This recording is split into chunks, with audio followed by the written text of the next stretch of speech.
আওয়ামী লীগ সরকার চলে গেছে সত্য, তার যে তৈরি করা সিন্ডিকেটগুলো তো এই সরকার বাদ দিতে পারে। আসলে তেল ছিল যখন তেলের দাম প্রতি কেজি প্রতি লিটারে 8 টাকা বাড়াই দিল, তখন অ্যাভেলেবেল তেল কোথেকে আসবে? চাউল সব স্টক কস্ট সৃষ্টি করে কৃত্রিম সংকট করে, তারপরে এই কাজটা করলাম। কেজি প্রতি দেখা গেল যে এক সপ্তাহের ভিতরে আপনার 5 থেকে 6 টাকা বাইরে গেছে।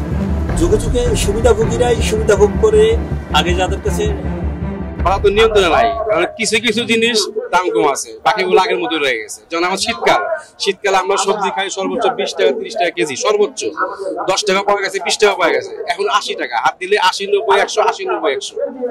কিছু কিছু জিনিস যেগুলো হয়তো এখন দাম একটু কম, তাও 80 টাকা 70 টাকা 100 টাকা এরকম কেজি, যেগুলো আমরা আগে 200 টাকা কেজি খাইছি। মানে যে সবাই বলতে হয় যে দাম দর কমছে, দ্রব্যমূল্য এখন আগের মতো নাই, সবকিছু দাম কমে গেছে। কই, শুধু আমরা দেখি ফেসবুকে ইউটিউবে দেখি দাম কমছে, বাজার আইলে কোনো মিল নাই। আমাদের একটা টার্গেট থাকে যে টাকা নিয়ে যাবো, এই বাজারটা আমরা করবো, দেখা যায় ওই টার্গেটে আসি ব্যাগের মধ্যে পড়ে না।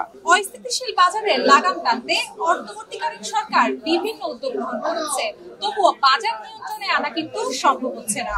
দর্শক, এই মুহূর্তে আমি আছি কারণ বাজারে, এবং এখানে যারা ক্রেতা বিক্রেতা আছেন তাদের কাছ থেকে জেনে নিব যে বাজারের বর্তমান অবস্থা কেমন আছে। আমাদের বাজার মনিটরিং টিম যেটা আছে এটা তো খুবই ছোট, তো আমাদের বিশাল পরিসরের মার্কেট, এই ছোট টিম নিয়ে তো এটা নিয়ন্ত্রণ করা সম্ভব না। এখানে আমাদের বৃহত্তর পরিসরে জনগণ, যারা ভোক্তা ক্রেতা, সবার মিলিত সহযোগিতা যতক্ষণ পর্যন্ত না থাকবে ততক্ষণ এটা ঊর্ধ্বমুখী থাকবে। যুগে যুগে সুবিধাভোগীরাই সুবিধা ভোগ করে, আগে যাদের কাছে মুনাফা যারা ছিল, মুনাফা লুবি, এবং যারা আপনার অর্থ যাদের কাছে থাকে তারাই সবসময় সুবিধাভোগী। এটা হলো জগতের নিয়ম। আওয়ামী লীগ সরকার চলে গেছে সত্য, তার যে তৈরি করা সিন্ডিকেটগুলো তো এই সরকার বাদ দিতে পারে না। আমরা এই কম সময়ে দেখেছি বাণিজ্য উপদেষ্টা বারবার বলছেন, কিন্তু কিছু করতে পারছেন না। জনগণের আশার জায়গাটা অনেক বড় ছিল, এরপর আমরা আশাটা ছাড়তে চাই না, এখনো ছাড়িনি। সরকার এই কম সময়ে এত বড় সিন্ডিকেট ভাঙা তো সহজ না। সাধারণ মানুষ হিসেবে আমরা মনে করি অন্তত এই সিন্ডিকেটগুলোকে চিহ্নিত আগে করতে হবে।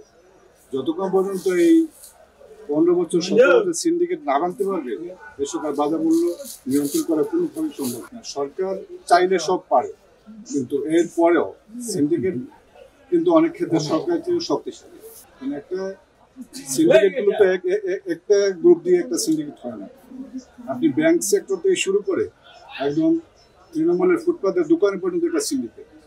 আপনি এই শক্তিশালী সিন্ডিকেটকে আপনি ভাঙতে হলে আপনাকে অনেক কিছু হিসাব করে হাত দিতে হবে। এটা একটা সিন্ডিকেট, অসৎ ব্যবসায়ীরা এগুলো করতেছে।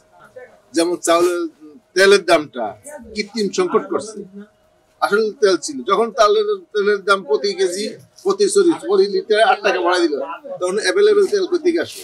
বুঝছে সিন্ডিকেট, বেশিরভাগ কর্পোরেট কোম্পানিগুলো সিন্ডিকেট করছে, তারা চাউল সব স্টক কস্ট সৃষ্টি করে কৃত্রিম সংকট করে, তারপরে এই কাজটা করছে। তেল করছে এই সিন্ডিকেট ভাঙতে হবে। আপনি গাড়ির ব্যবসা করেন, আপনি চাউলে আসছেন কেন? আপনি লবণের ব্যবসা করেন, আপনি এখানে আসছেন কেন? আপনি গমের ব্যবসা করেন। কেজি প্রতি দেখা গেল যে এক সপ্তাহের ভিতরে আপনার 5 থেকে 6 টাকা বাইরে গেছে, যেটা আপনার গত এক সপ্তাহে আমরা বিক্রি করছিলাম নাজিরে তো অনেকগুলো কোয়ালিটি, যেটা মোটামুটি মানুষ কিনে বেশি, মাঝামাঝি একটা মান ভালোর মধ্যে আমরা বিক্রি করছিলাম ওইটা আপনার 1820 টাকা। আর ওই সেম শাড়ি এখন আমরা বিক্রি করতেছি 1950 টাকা, 1950 থেকে 2000। কেজি প্রতি দেখা গেল যে 5 টাকা 6 টাকা বছর 150 টাকা বাড়ছে। আর আরেকটা হলো মিনিকেট, যেটা হলো সামনে সিজন আসবে। সবসময় দেখছি যে আমরা সিজনের প্রায় আপনার 1 মাস আগে অথবা 2 মাস আগে দাম বাড়ে, কিন্তু এবছর সম্পূর্ণ ভিন্ন। ফলন আসছে একটার, কিন্তু দাম বাড়ছে আরেকটার। সামনে মৌসুম আছে হলো মিনিকেটের, যেটা এর মৌসুমের চাল। এখন হচ্ছে আমনের মৌসুম, নাদের সেলার সিজন, কিন্তু দাম বাড়ছে মিনিকেট, যেটা মিনিকেট বাড়বে হলো তার সিজনের 1 মাস আগে। এখন 6 মাস আগে বাড়ছে, 1 মাস আগে বাড়লে 5 টাকা বাড়ে। 5 টাকা বাড়লে কি হয়, যখন সিজনটা আসে তখন দেখা যায় আবার 8 টাকা কমে, এভারেজে কম থাকে। দর্শক, এতক্ষণ আপনাদের জানানোর চেষ্টা করছিলাম যে দ্রব্যমূল্যের ঊর্ধ্বগতির কারণে ক্রেতা এবং বিক্রেতা উভয়ের প্রতিক্রিয়া কি। কারণ বাজার থেকে নামির আহমেদ, ঢাকা টাইমস।